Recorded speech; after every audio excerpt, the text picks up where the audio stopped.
എന്തുകൊണ്ടാണ് ഒരു വ്യക്തിക്ക് സ്കിൻ ഡിസീസ് കാണപ്പെടുന്നത്? എന്തുകൊണ്ട് ഈ സ്കിൻ ഡിസീസ് മാറാതെ നിൽക്കുന്നു? ഇമ്മ്യൂൺ അസസ്മെന്റ് നടത്തുന്നവർക്ക് മാത്രമേ അവരിലുള്ള സ്കിന്നിൻ്റെ പിന്നിലുള്ള സ്കിൻ ഡിസീസിൻ്റെ പിന്നിലുള്ള രഹസ്യ സ്വഭാവത്തെ മനസ്സിലാക്കുവാൻ സാധിക്കുകയുള്ളൂ. ചില മെഡിക്കൽ രംഗത്തിരിക്കുന്ന വിദഗ്ധർ തന്നെ അതിനെ തെറ്റിദ്ധരിച്ചുകൊണ്ട് അത് ആട്ടോ ഇമ്മ്യൂൺ ഡിസോർഡർ ആണെന്നുള്ള കാര്യത്തിൽ നിഗമനത്തിലെത്തുന്ന രീതികളും കാണപ്പെടാറുണ്ട്. യഥാർത്ഥത്തിൽ അവർ ഇതൊന്ന് പരിശോധിക്കുകയാണെങ്കിൽ ഇത്തരത്തിലുള്ള ഡ്രഗ്സുകൾ കൊടുക്കുന്നതിന് പകരം ഇൻ്റർലോക്കിൻസോ അല്ലെങ്കിൽ സൈറ്റോകൈനോ എന്തുകൊണ്ട് ഉൽപ്പാദിപ്പിക്കേണ്ടി വരുന്നു ശരീരത്തിന് എന്ന് ചിന്തിക്കേണ്ടത് ഇന്ന് വളരെ പ്രാധാന്യം അർഹിക്കുന്നൊരു വസ്തുതയാണ്. ത്വക്ക് രോഗമുള്ള ഒട്ടുമിക്കവരിലും കാണപ്പെടുന്ന വൈറസാണ് റുബല്ല വൈറസ്, മംസ് വൈറസ്, മറ്റു തരത്തിലുള്ള വൈറസുകൾ. അതിനെയൊക്കെ auto immune disorders auto immune disease എന്ന് വിളിക്കുന്നത് ഒട്ടും തന്നെ ശരിയല്ല എന്ന് തന്നെയാണ് GTM 21 എന്ന ചാനലിലൂടെ ഞങ്ങൾ അറിയിക്കുന്നത്. കഴിവതും നിങ്ങൾ ഇമെയിലും വാട്സപ്പുകളും മാത്രം ഉപയോഗിക്കുവാൻ ശ്രമിക്കുക. അതുവഴി നിങ്ങൾക്ക് പ്രിൻ്റ് ഔട്ടുകൾ എടുക്കുവാൻ സാധിക്കും എന്നുള്ളതാണ് ഏറ്റവും വലിയ പ്രത്യേകതകൾ. നമസ്കാരം. ഗ്രേസ് ടൈം മിനിസ്ട്രിയുടെ GTM 21 എന്ന ചാനലിലെ ഒന്നാമത്തെ എപ്പിസോഡ് ഇവിടെ ആരംഭിക്കുന്നു. ഈ എപ്പിസോഡിൽ നേരത്തെ പറഞ്ഞിട്ടുള്ള പോലെ തന്നെ ത്വക്ക് രോഗത്തെക്കുറിച്ചും അതിൻ്റെ അനുബന്ധ രോഗങ്ങളെക്കുറിച്ചും വ്യക്തമായി ഇവിടെ വിശകലനം ചെയ്യുന്നു.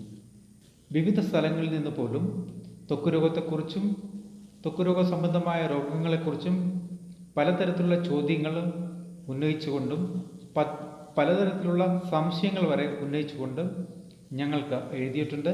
ഈ എപ്പിസോഡ് അത്തരത്തിലുള്ള ചോദ്യങ്ങൾക്കും സംശയങ്ങൾക്കും ഉള്ള മറുപടി കൂടെയാണെന്നുള്ള കാര്യം ഞങ്ങൾ ഓർമ്മിപ്പിക്കുന്നു. ചോദ്യങ്ങൾ എടുത്തു നോക്കിക്കഴിഞ്ഞാൽ തന്നെ ധാരാളം ചോദ്യങ്ങൾ ഇവിടെ ഉന്നയിച്ചിട്ടുണ്ട്.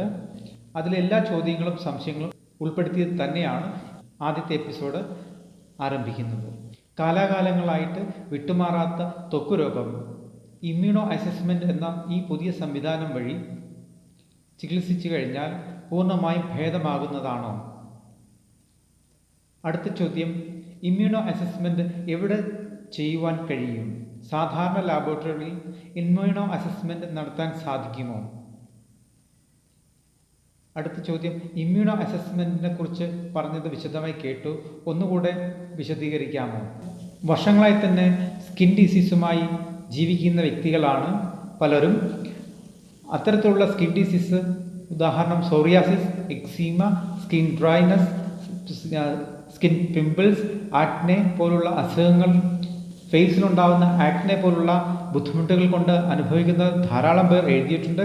ഇവരുടെ ഈ ഡിസീസ് ഇമ്മ്യൂണോ അസസ്മെന്റ് അനലൈസേഷൻ വഴി യഥാർത്ഥ കാരണം കണ്ടെത്തുകയാണെങ്കിൽ പൂർണ്ണമായും മാറ്റുവാൻ കഴിയുമോ എന്നുള്ള ചോദ്യം, പ്രസക്തമായ ഒരു ചോദ്യം ഉന്നയിച്ചിട്ടുണ്ട്.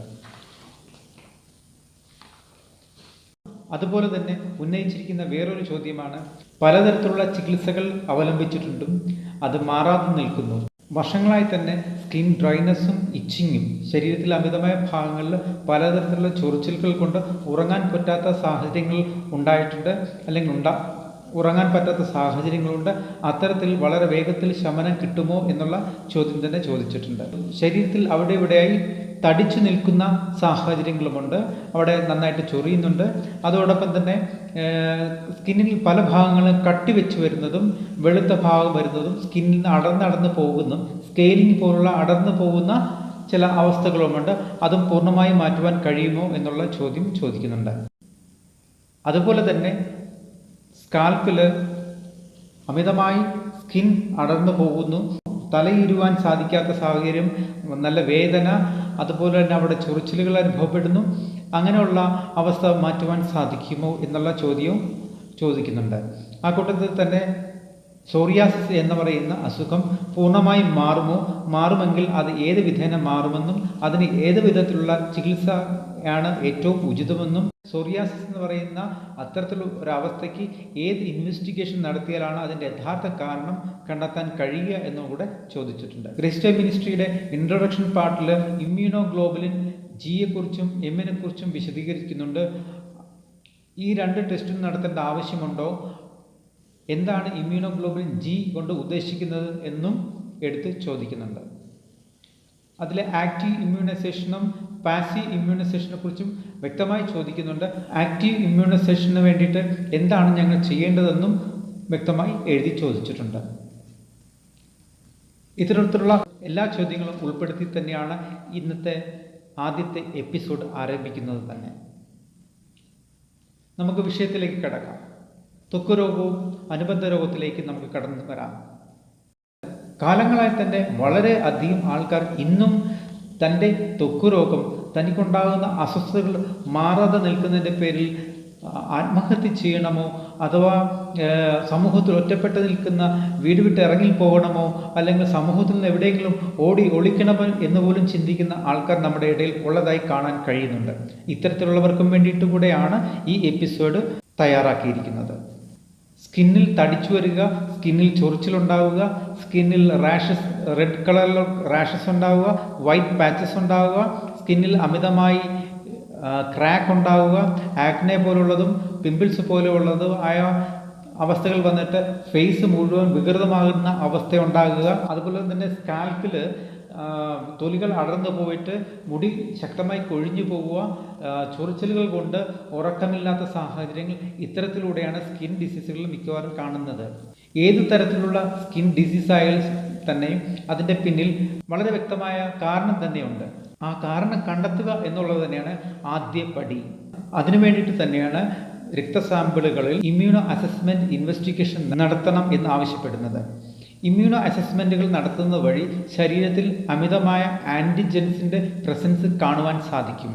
ത്വക്ക് രോഗമുള്ളവരിൽ അമിതമായ ആൻറ്റിജൻസിൻ്റെ പ്രസൻസ് കാണുവാൻ സാധിക്കും. ആൻറ്റിജൻ്റെ പ്രസൻസ് കാണണമെന്നുണ്ടെങ്കിൽ അമിതമായ വൈറസിൻ്റെ സാന്നിധ്യം കാണുവാൻ സാധിക്കും. ഇമ്മ്യൂണോഗ്ലോബിൻ എമ്മും ഇമ്മ്യൂണോഗ്ലോബിൻ ജിയും തമ്മിലുള്ള വ്യത്യാസം എന്ത് തന്നെയാണെന്ന് വിശദമായി ഒന്ന് കടക്കാം. അതായത് ത്വക്ക് രോഗം മാറണമെന്നുണ്ടെങ്കിൽ ഇത്തരത്തിലുള്ള ഇൻവെസ്റ്റിഗേഷൻ നടത്തിക്കൂടിയേ തീരൂ. സാധാരണഗതിയിൽ ഒരു വൈറസിൻ്റെ അറ്റാക്ക് ഉണ്ടായിക്കഴിഞ്ഞാൽ സ്വാഭാവികമായിട്ടും ആൻറ്റിജൻ ഉണ്ടാകുന്നത് സ്വാഭാവികതയാണ്. പ്രത്യക്ഷത്തിൽ ഒരു വൈറസിൻ്റെ അറ്റാക്ക് ഉണ്ടായിക്കഴിഞ്ഞാൽ വളരെ വേഗത്തിൽ തന്നെ ഇമ്മ്യൂണോഗ്ലോബിൻ എം എന്ന കാറ്റഗറിയിലുള്ള സ്പെസിഫിക് ആൻറ്റിബോഡിയാണ് ഉണ്ടാകുന്നത്. എന്നാൽ കുറേ കാലങ്ങൾക്ക് ശേഷം ഇമ്മ്യൂണോഗ്ലോബിൻ എമ്മിന് വേണ്ട വിധത്തിൽ ഉൽപ്പാദിപ്പിക്കാൻ കഴിയാതെ വരുന്നതിൻ്റെ ഭാഗമായി തന്നെ ഇമ്മ്യൂണോഗ്ലോബിൻ ജി ഉൽപ്പാദിപ്പിക്കുവാൻ തുടങ്ങുന്നു എന്നുള്ളതും സയൻറ്റിഫിക്കായിട്ട് പ്രൂവ് ചെയ്തിട്ടുള്ളതാണ്. ഇമ്മ്യൂണോഗ്ലോബിൻ ജി ഇൻവെസ്റ്റിഗേഷൻ നടത്തി നോക്കിയാൽ മാത്രമേ ഒരാളിൽ അമിതമായ വൈറസിൻ്റെ സാന്നിധ്യം ഉണ്ടോ, ഏതെങ്കിലും വൈറസിൻ്റെ സാന്നിധ്യം ഉണ്ടോ എന്ന് പോലും നമുക്ക് മനസ്സിലാക്കുവാൻ സാധിക്കുകയുള്ളൂ. ഇമ്മ്യൂണോഗ്ലോബിൻ ജി ആണ് കാലാകാലങ്ങളായിട്ട് ത്വക്ക് രോഗ സംബന്ധമായ ത്വക്ക് രോഗമോ ഉള്ളവരിൽ ഇമ്മ്യൂണോഗ്ലോബിൻ ജി എന്ന് പറയുന്ന കാറ്റഗറിയിലുള്ള സ്പെസിഫിക് ആൻറ്റിബോഡി അവരുടെ രക്തസാമ്പിളുകളിൽ പരിശോധിച്ചാൽ മാത്രമേ അവരിലെ വൈറസിൻ്റെ സാന്നിധ്യം കാണുവാൻ കഴിയൂ എന്നുള്ളത് GTM21 ഞങ്ങൾക്ക് പറയുവാൻ സാധിക്കും. ഒട്ടുമിക്കവരിലും കാണപ്പെടുന്നതാണ് സ്കിൻ ഡ്രൈ ഉണ്ടാവുക, സ്കിന്നിൽ നിന്ന് വെള്ളം വരിക, ചൊറിഞ്ഞ് ബ്ലഡ് വരിക, അതോടൊപ്പം തന്നെ സ്കിന്നിൽ പല ഭാഗങ്ങളിൽ കട്ടി ഉണ്ടാവുക, വലിഞ്ഞു മുറുകുന്ന സാഹചര്യങ്ങൾ ഉണ്ടാവുക, ചൊറിച്ചിലുണ്ടായിട്ട് ഉറങ്ങാൻ പറ്റാത്ത സാഹചര്യങ്ങൾ ഉണ്ടാവുക, അതോടൊപ്പം തന്നെ നേരത്തെ സൂചിപ്പിച്ചൊരു സ്കാൽപ്പിലും അതുപോലെ തന്നെ ഡ്രൈനസും സോറിയാസും എക്സീമിയ പോലുള്ള അസ്വസ്ഥതകളും ആഗ്നം ഫേസൊക്കെ ഏതെങ്കിലും തരത്തിൽ ആക്നെ പോലുള്ള കാര്യങ്ങൾ വന്ന് അല്ലെങ്കിൽ പിമ്പിൾസ് വന്നിട്ട് അമിതമായി വൃത്തികേടാകുന്ന സാഹചര്യങ്ങൾ, ഇതിൻ്റെയൊക്കെ പിന്നിലുള്ള രഹസ്യത്തെക്കുറിച്ചാണ് ഒട്ടുമിക്കവരും ചോദിച്ചിരിക്കുന്നത്. എന്തുകൊണ്ടാണ് ഒരു വ്യക്തിക്ക് സ്കിൻ ഡിസീസ് കാണപ്പെടുന്നത്, എന്തുകൊണ്ട് ഈ സ്കിൻ ഡിസീസ് മാറാതെ നിൽക്കുന്നു, നമുക്കതിലേക്ക് കടക്കാം. സാധാരണഗതിയിൽ ഒരു സാധാരണ ജീവിതം നയിക്കുന്ന ഹെൽത്തി ആയിട്ടുള്ള ഒരാളുടെ ശരീരത്തിൻ്റെ സ്കിന്നിൻ്റെ ഉപരിതലത്തിൽ തന്നെ ഏതാനും വീര്യം കൂടിയ ആസിഡുകൾ വീണ് കഴിഞ്ഞാൽ സ്വാഭാവികമായിട്ടും സ്കിന്നിൻ്റെ ഉപരിതലത്തിലെ സെല്ലുകൾ നശിക്കുന്നതും അവിടെ വികൃതമാകുന്നതും നമുക്ക് കാണുവാൻ സാധിക്കും.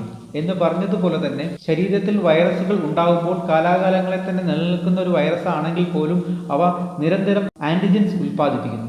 ഈ ആൻറ്റിജൻ രക്തത്തിൽ അടിഞ്ഞുകൂടുകയും തൽഫലമായി ശരീരത്തിൻ്റെ ഇമ്മ്യൂൺ സിസ്റ്റത്തിലെ ഡിഫൻസീവ് സിസ്റ്റം ആക്റ്റീവ് ആകുകയും തൽഫലമായി ശരീരത്തിലെ തന്നെ ഇമ്മ്യൂൺ സിസ്റ്റം ഉണർന്ന് പ്രവർത്തിക്കുകയും ആവശ്യത്തിനുള്ള ആൻറ്റിജനെ അവിടുന്ന് നീക്കം ചെയ്യുവാൻ വേണ്ടിയിട്ട് ലിംഫോസൈറ്റുകൾ, പ്രധാനമായും ബി ലിംഫോസൈറ്റുകൾ ഇത്തരത്തിലുള്ള ആന്റിജൻസിനെ നീക്കം ചെയ്യുവാനായിട്ട് ആന്റിബോഡി കൂടുതലായിട്ട് ഉൽപ്പാദിപ്പിക്കുന്നു. ഈ ആന്റിബോഡി ശരീരത്തിലുള്ള ആന്റിജനെ ഇല്ലാതാക്കുവാൻ വേണ്ടിയിട്ട്, അവിടുന്ന് മാറ്റിയെടുക്കുവാൻ വേണ്ടിയിട്ട് ആന്റിജനുമായിട്ട് ബൈൻഡ് ചെയ്ത് ആന്റിബോഡി കോംപ്ലക്സായി വേറൊരു വസ്തുവായി രൂപാന്തരപ്പെടുന്നു.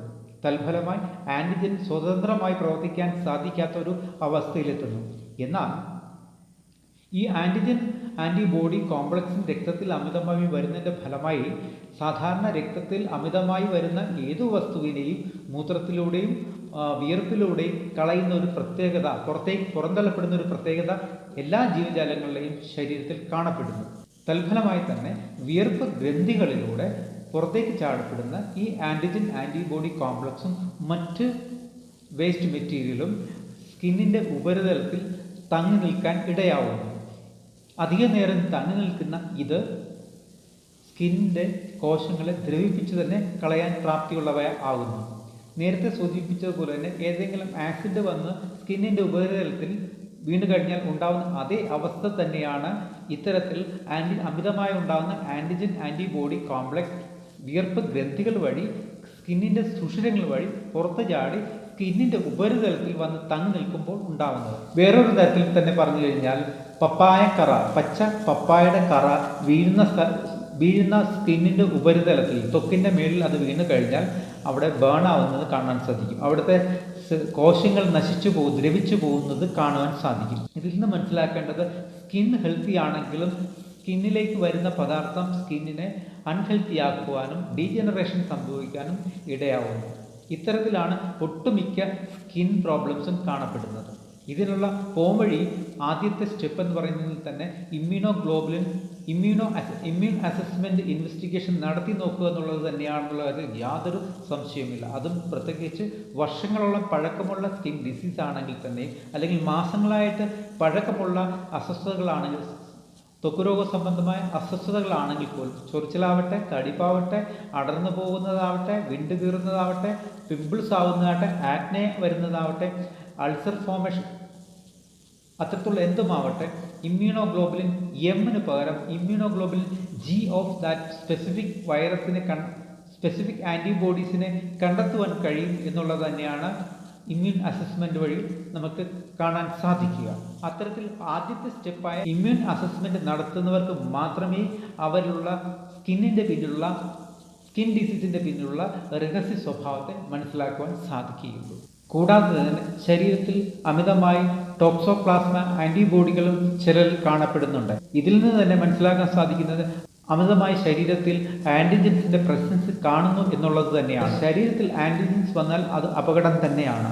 ആ അപകടത്തെ ഒഴിവാക്കുവാൻ വേണ്ടിയിട്ടാണ് ഇമ്മ്യൂൺ സിസ്റ്റത്തിലെ, ഡിഫൻസ് സിസ്റ്റത്തിലെ പ്രധാന ഭാഗങ്ങളായ ലിംഫോസൈറ്റുകൾ, ബി സെല്ലുകൾ പ്രവർത്തിക്കുകയും ബി സെല്ലുകൾ ഉണർന്ന് പ്രവർത്തിക്കാൻ തക്കതാവശ്യമായ സിഗ്നലിംഗ് എൻസൈമായ സൈറ്റോകൈനും ഇന്റർലോക്കിൻസും അമിതമായി ഉൽപ്പാദിപ്പിക്കേണ്ടി വരുന്നത്.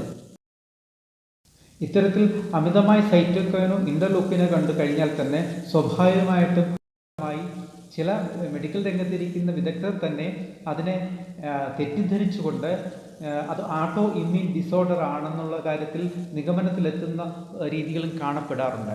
യഥാർത്ഥത്തിൽ അവർ ഇതൊന്ന് പരിശോധിക്കുകയാണെങ്കിൽ അവർ ഈ വ്യക്തികളിൽ സൈറ്റോകൈൻ എക്സസ് എമൗണ്ട് ഓഫ് സൈറ്റോകൈനും എക്സസ് എമൗണ്ട് ഓഫ് ഇന്റർലോക്കിൻ, അതായത് സിഗ്നലിംഗ് എൻസൈംസ് ആണ്. ഈ ലിംഫോസൈറ്റിനെ ട്രിഗർ ചെയ്യുന്നതിന് വേണ്ടിയിട്ടാണ്, ലിംഫോസൈറ്റ് ആന്റിബോഡികൾ കൂടുതൽ ഉൽപ്പാദിപ്പിക്കാൻ വേണ്ടിയിട്ടാണ് സൈറ്റോകൈൻസ് അല്ലെങ്കിൽ ഇന്റർലോക്കിൻസ്, വേരിയസ് ഇന്റർലോക്കിൻസ് ഉൽപ്പാദിപ്പിക്കപ്പെടുന്നത്. അങ്ങനെ കൂടുതലായി സിഗ്നലിംഗ് എൻസൈംസ് രക്തത്തിൽ കാണുമ്പോൾ അതിനെ തെറ്റിദ്ധരിക്കുന്നതിന് പകരം ഇന്റർലോക്കിൻസ് ഉണ്ടാവാനുള്ള കാരണത്തെക്കുറിച്ച് ഗഹനമായി പഠിക്കുന്നത് നല്ലത് തന്നെയാണ്. അങ്ങനെ പഠിക്കുമ്പോൾ തന്നെ നമുക്ക് കാണുവാൻ സാധിക്കും ആ വ്യക്തികളിൽ അമിതമായി ആന്റിബോഡികൾ ഉൽപ്പാദിപ്പിക്കുന്നുണ്ടെന്ന് കാണാൻ സാധിക്കും. അമിതമായി ആന്റിബോഡി ഉൽപ്പാദിപ്പിക്കുവാൻ വേണ്ടിയിട്ട് തന്നെയാണ് ഇത്തരത്തിലുള്ള സൈറ്റോകൈനും വേരിയസ് ടൈപ്സ് ഓഫ് ഇന്റർലോക്കിൻസും ഉൽപ്പാദിപ്പിക്കപ്പെടുന്നത്. അതിനെ തെറ്റിദ്ധരിക്കുന്നതിന് പകരം അമിതമായി ഉൽപ്പാദിപ്പിക്കുന്ന ഇന്റർലോക്കിൻസിനെയും സൈറ്റോകൈനെയും ബ്ലോക്ക് ചെയ്യാനുള്ള ഡ്രഗ്സ് പോലും ഇന്ന് കൊടുക്കുന്നതായി ശ്രദ്ധയിൽപ്പെട്ടിട്ടുണ്ട്. ഇത്തരത്തിലുള്ള ഡ്രഗ്സുകൾ കൊടുക്കുന്നതിന് പകരം ഇൻ്റർലോക്കിൻസോ അല്ലെങ്കിൽ സൈറ്റോകൈനോ എന്തുകൊണ്ട് ഉൽപ്പാദിപ്പിക്കേണ്ടി വരുന്നു ശരീരത്തിന് എന്ന് ചിന്തിക്കേണ്ടത് ഇന്ന് വളരെ പ്രാധാന്യം അർഹിക്കുന്നൊരു വസ്തുതയാണ്. സിഗ്നലിംഗ് എൻസൈംസ് ബ്ലോക്ക് ചെയ്യുന്നതോ അഥവാ റിസപ്റ്റേഴ്സ് ബ്ലോക്ക് അത് വന്നു സിഗ്നലിംഗ് എൻസൈംസ് വന്ന് അറ്റാച്ച് ചെയ്യുന്ന ലിംഫോസൈറ്റിലെ റിസപ്റ്റേഴ്സ് ഉണ്ട്. ആ റിസപ്റ്റേഴ്സിനെ ബ്ലോക്ക് ചെയ്യുന്ന തരത്തിലുള്ള ഡ്രഗ്സുകൾ കൊടുക്കുന്നതിൻ്റെ ഫലമായിട്ട് ആൻറ്റിബോഡിയുടെ അളവുകൾ കുറഞ്ഞു പോകുന്നതും ഞങ്ങളുടെ ശ്രദ്ധയിൽപ്പെട്ടിട്ടുണ്ട്. സ്വാഭാവികമായിട്ടും ശരീരത്തിൻ്റെ ഒരു പ്രവൃത്തിയെ സഹായിക്കേണ്ടതിന് പകരം അതിനെ ഒപ്പോസ് ചെയ്യുന്ന ഒരു സംവിധാനം മാറ്റിയെടുക്കേണ്ട കാലം അതിക്രമിച്ചിരിക്കുന്നു. നേരത്തെ പറഞ്ഞതുപോലെ തന്നെ അത്തരത്തിലൊരു സന്ദർഭത്തിൽ ചെയ്യേണ്ടത് ഇമ്മ്യൂണോഗ്ലോബുലിൻ ജി എന്ന കാറ്റഗറിയിലുള്ള ഏതാനും വൈറസുകളുടെ ഇൻവെസ്റ്റിഗേഷൻ നടത്തി നോക്കിയാണ് വേണ്ടത്. ഉദാഹരണം, ത്വക്ക് രോഗമുള്ള ഒട്ടുമിക്കവരിലും കാണപ്പെടുന്ന വൈറസാണ് റുബല്ല വൈറസ്, മംസ് വൈറസ്, മറ്റു തരത്തിലുള്ള വൈറസുകൾ. ടോക്സോപ്ലാസ്മ ആൻറ്റിബോഡീസ് ലെവലിൽ നോക്കിക്കഴിഞ്ഞാൽ നമുക്ക് അമിതമായി കാണുവാൻ സാധിക്കും. ഇത്തരത്തിലുള്ള ഒരു പഠനത്തിലൂടെ കടന്നു ചെന്നാൽ മാത്രമേ എന്തുകൊണ്ട് അമിതമായി സൈറ്റോകൈനോ ഇൻ്റർലോക്കിൻസോ മറ്റ് സിഗ്നൽ എൻസൈംസോ ശരീരത്തിൽ ഉണ്ടാകുന്നതിൻ്റെ പിന്നിലുള്ള രഹസ്യം നമുക്ക് കാണുവാൻ സാധിക്കും. അതിനെയൊക്കെ auto immune disorders auto immune disease എന്ന് വിളിക്കുന്നത് ഒട്ടും തന്നെ ശരിയല്ല എന്ന് തന്നെയാണ് GTM21 എന്ന ചാനലിലൂടെ ഞങ്ങൾ അറിയിക്കുന്നത്. ശരീരത്തിൽ മാസങ്ങൾക്ക് മുമ്പോ വർഷങ്ങൾക്ക് മുൻപോ തന്നെ കടന്നുകൂടിയ വൈറസിനെ നിങ്ങൾക്ക് മാറ്റുവാൻ കഴിയുമെങ്കിൽ തീർച്ചയായിട്ടും നിങ്ങളുടെ ഈ തരത്തിലുള്ള എല്ലാ ചോദ്യങ്ങൾക്കും മറുപടി എന്ന വിധത്തിൽ ത്വക്ക് രോഗവും അനുബന്ധ രോഗങ്ങളും പൂർണ്ണമായും മാറ്റുവാൻ കഴിയുന്നത് സയൻറ്റിഫിക്കായിട്ട് ഞങ്ങൾ പ്രൂവ് ചെയ്തിട്ടുള്ളതാണ്. ഞങ്ങളുടെ ഗ്രേസ് ടൈം മിനിസ്ട്രിയുടെ വിദഗ്ധരായ ഡോക്ടർമാരുടെ സംഘം ഇത് വളരെ വ്യക്തമായി പഠനം നടത്തി കഴിഞ്ഞിട്ടുള്ളതുമാണ്. ശരീരത്തിൽ നിന്നും എങ്ങനെ ഇത്തരത്തിലുള്ള വൈറസിനെ നിർമ്മാർജ്ജനം ചെയ്യാം എന്ന് നമ്മൾ നോക്കിക്കഴിഞ്ഞാൽ ഇന്ന് നിലവിൽ ഇത്തരത്തിലുള്ള ഇമ്മ്യൂൺ അസസ്മെൻറ്റ് ഇൻവെസ്റ്റിഗേഷനുകൾ എവിടെ ചെയ്യുവാൻ കഴിയും എന്നുള്ള ചോദ്യത്തിനുള്ള ഉത്തരം ഇങ്ങനെ തന്നെയാണ്. നിങ്ങൾ ഏതെങ്കിലും തരത്തിലുള്ള ത്വക്ക് രോഗമായിട്ട് ഒരു ഡോക്ടറിനെ സമീപിക്കുമ്പോൾ ഇനിയെങ്കിലും ഇമ്മ്യൂണോഗ്ലോബുലിൻ ജി മാംസിൻ്റെയോ ഇമ്മ്യൂണോഗ്ലോബുലിൻ ജി റുബല്ല വൈറസിൻ്റെയോ ആൻറ്റിബോഡി ഇൻവെസ്റ്റിഗേഷൻ നടത്തുവാൻ ആവശ്യപ്പെടുക. ഏതെങ്കിലും കാരണവശാൽ നിങ്ങൾക്ക് അതിൽ ബുദ്ധിമുട്ടുകൾ നേരിടുന്നുണ്ടെങ്കിൽ തീർച്ചയായും ഞങ്ങളോട് അറിയിക്കുക, ഞങ്ങളോട് ആവശ്യപ്പെടുക. GTM ഗ്രേസ് ടൈം മിനിസ്ട്രി നിങ്ങൾക്ക് ഇമ്മ്യൂണോഗ്ലോബുലിൻ അസസ്മെൻറ്റുകൾ, ഇമ്മ്യൂണോഗ്ലോബുലിൻ ജി റുബല്ലയുടെയും ഇമ്മ്യൂണോഗ്ലോബുലിൻ ജി മംസിൻ്റെയും മറ്റ് ഇമ്മ്യൂണോ അസസ്മെൻറ്റുകൾ നടത്താനുള്ള ബ്ലഡ് ഇൻവെസ്റ്റിഗേഷൻസ് അയച്ചു തരുന്നതായിരിക്കും എന്നുള്ളതും പ്രത്യേകമായി ഓർമ്മിപ്പിക്കുന്നു. ഒന്നാമത്തെ സ്റ്റെപ്പായ ഇമ്മ്യൂൺ അസസ്മെൻറ്റ് നടത്തിയതിന് ശേഷം അടുത്തുള്ള പോംവഴി എന്താണെന്നുള്ളത് ഇനി വരുന്ന 1-ാം എപ്പിസോഡിൻ്റെ പല ഭാഗങ്ങളുണ്ട്. ഈ പല ഭാഗങ്ങളിൽ വിശദീകരിക്കുന്നതായിരിക്കും. നിങ്ങളുടെ സ്കിൻ ഡിസീസ് വഴിയുള്ള പ്രയാസങ്ങൾ എന്തു തന്നെയാകട്ടെ ഞങ്ങളെ അറിയിക്കുക, ഞങ്ങൾക്ക് എഴുതുക. വ്യക്തമായ ഉത്തരം ഇത്തരത്തിലൂടെയും നിങ്ങൾക്കുള്ള മറുപടിയായിട്ടും ഞങ്ങൾ തന്നെ കമ്മ്യൂണിക്കേഷൻ ഡിപ്പാർട്ട്മെൻറ്റ് അയച്ചു തരുന്നതായിരിക്കും. കഴിവതും നിങ്ങൾ ഇമെയിലും വാട്സപ്പുകളും മാത്രം ഉപയോഗിക്കുവാൻ ശ്രമിക്കുക. അതുവഴി നിങ്ങൾക്ക് പ്രിൻ്റ് ഔട്ടുകൾ എടുക്കുവാൻ സാധിക്കും എന്നുള്ളതാണ് ഏറ്റവും വലിയ പ്രത്യേകത. 1-ാം എപ്പിസോഡിന് തന്നെ ഏതാനും കുറച്ച് ഭാഗങ്ങൾ കൂടെ ഉണ്ടാവും. കാരണം ഇപ്പോഴും ഞങ്ങൾക്ക് നിരവധി ചോദ്യങ്ങളും സംശയങ്ങളും ആണ് വന്നുകൊണ്ടിരിക്കുന്നത്. അതിനുള്ള മറുപടി മാത്രമല്ല, ഇൻവെസ്റ്റിഗേഷൻ റിപ്പോർട്ട് കിട്ടിക്കഴിഞ്ഞാലുള്ള അടുത്ത നടപടി എന്താണ് എന്നുള്ളതിനെ കുറിച്ചുള്ള നിർദ്ദേശങ്ങളും നൽകേണ്ടതായിട്ട് വരുന്നതിനാൽ 1-ാം എപ്പിസോഡിൻ്റെ അടുത്ത ഭാഗം ഉടൻ തന്നെ നമ്മൾക്ക് പ്രതീക്ഷിക്കാം. ഞാൻ doctor Tesla Thomas, grace time മിനിസ്ട്രിയിൽ നിന്നും സൈനിങ് ഓഫ് ടുഡേ.